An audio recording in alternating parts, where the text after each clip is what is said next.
I'm curious about how your views developed and what they are now about the issue of women in combat.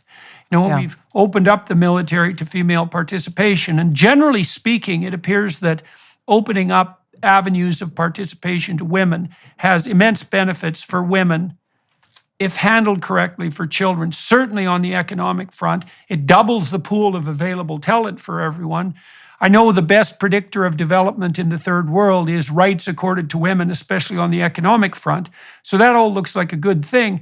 But then, I have my skepticism about the practical and ethical utility of placing women on the front lines, for example, in battle positions. And there's obviously a huge disparity in physical strength, and probably an innate aggression. And, and that could go one way or another, because it isn't completely obvious that the most aggressive soldiers are the best, even though that might seem self-evident.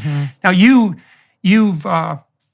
been there. So what did you conclude about the integration of women into the armed forces? What's good about that, and what's not good about it, assuming there is anything not good about it? My position on this, and this is based on my experience, is that we should have the best people for the job, whatever that job may be, the people who are best equipped, who are best trained, who have the capabilities, both, mental, emotional, and physical. And that women on their face, simply for their gender, should not be disqualified from various jobs simply because of that. I have served alongside, obviously, many men and women, people who have been very good at their jobs because of their skills and their capabilities, and others who don't have those skills and capabilities. And so whether those jobs are serving as an infantry soldier or an artillery soldier, whether you're serving in a combat unit or a support unit, what I want, both as a soldier, who I want to be serving alongside, but also I think when you look at this from a policy perspective, what we should want as a country is we need the best people who are best equipped to do the job. Not all women are best equipped to serve in a combat unit. Not all men are best equipped to serve in a combat unit. Yeah. So there should not be an arbitrary standard simply based on gender, but rather set the standard. And if you meet the standard, whether you're a man or a woman, then you want the job, go get it. I don't believe so it's pure merit-based evaluation. Correct. As far as you're concerned. Correct. I guess that brings up two problems, I suppose. One is that there are physical standards set for jobs like firefighter and policeman and obviously military practitioner, soldier. And those standards, especially in elite units, are extremely high. I mean, they're high enough so most men can't manage them at all. And because of the difference, especially in upper body strength, women have a lot of stamina, but difference in upper body strength really differentiates men from women. If the physical standards are set high enough to exclude, say, 95% of men, they're going to exclude virtually all women. And then the question comes up, well, should you keep the standards? And obviously some level of physical prowess is necessary, but if the standard is 100% exclusionary on the sex front, then it raises the question of whether the standard itself is sexist, let's say, in a counterproductive manner. And so, sure. Thoughts about that? I think the question is what is the basis for the standard? I know that there are some standards that have been set traditionally, and in the military, well, this is an elite unit, so the standards must be exclusionary, so we only get the most elite people. But are those standards simply based on a concept of elitism, I guess, in this context? Or are they set based on the conditions that soldiers serving in that particular unit will be likely to face? Are they based on the reality of the requirements of the job?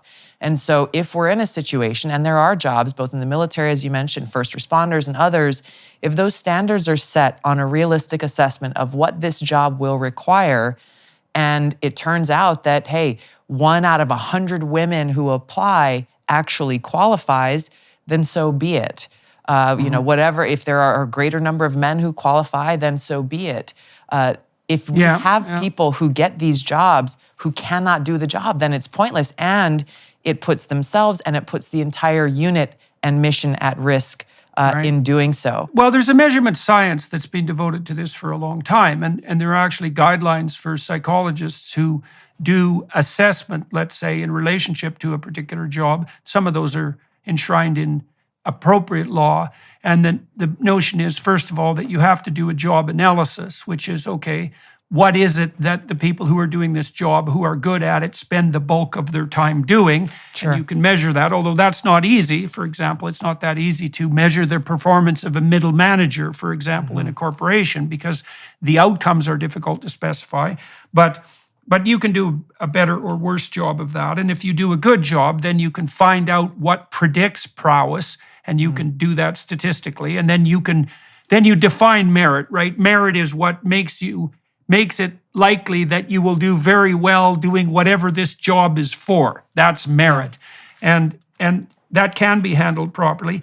The problem is, as you alluded to, if you accept merit defined in that manner as the gold standard, then you're going to have to accept the outcome, which is that there isn't going to be radical equity at all levels of analysis in the candidate pool.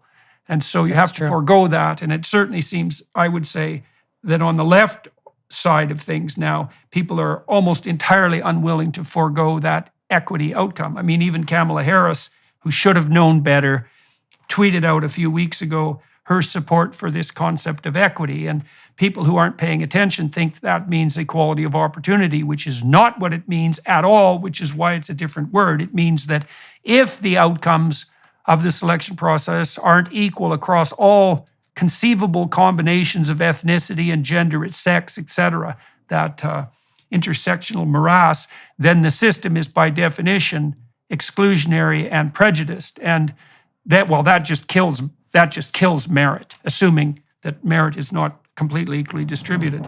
Now, one other question on the female front. So one of the things that's disturbed my conscience with regards to women on the front lines is that there's always the possibility that you'll fall into the hands of the enemy.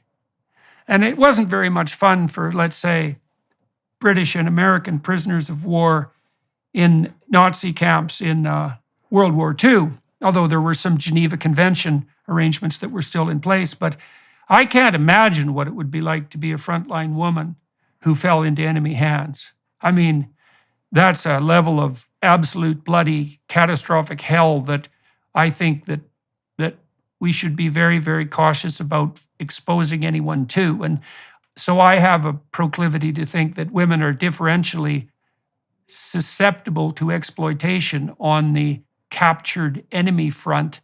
And I don't know exactly, given credence to what you say about making sure we have the most qualified people, maybe you can ask people to face their death. I don't know if it's okay to ask them to face endless gang rape and then death. That's pushing the envelope. And so I don't know what you think about that. I imagine that thoughts of that sort must have gone through your mind from time to time. Sure. It is the most war is tragic and ugly, to say the least. And you're facing some of the most horrific conditions, which is one of the reasons why I don't support the draft, is because as a soldier, I don't want to be serving alongside anybody who hasn't made that choice to be there, who hasn't made that choice to be willing to make those sacrifices, not only to give up one's life in service to our country, but to face the plethora of what could be the absolute worst case scenarios.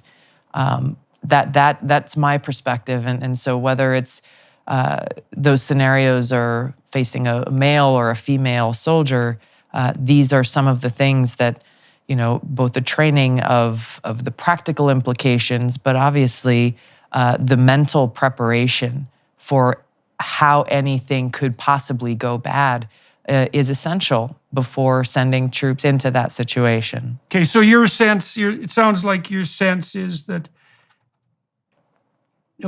if people have been fully apprised of the risks, and I think we outlined the most substantive risk on the female side, if people are fully apprised of that risk and there's evidence that they actually understand what that means, which is no simple matter, that it's okay to allow them to make that choice. But that's partly why you introduced the idea that there's no compulsion in military conscription. Yeah. Also partly because you don't get the best out of people if they're compelled, Exactly. obviously.